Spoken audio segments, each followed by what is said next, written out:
Maxwell Anderson, the suspect in the investigation into a severed leg in Milwaukee County, has been formally charged. Anderson has been in custody at the Milwaukee County Jail since April 4th. He's facing charges of first-degree intentional homicide, mutilating a corpse, and arson of property other than a building.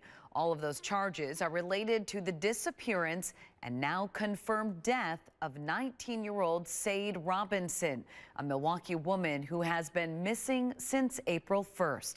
DNA analysis shows the leg that was found belonged to Robinson.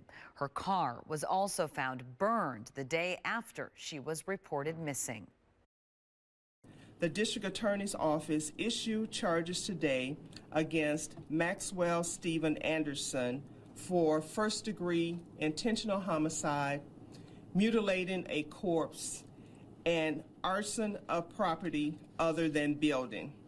He remains in custody.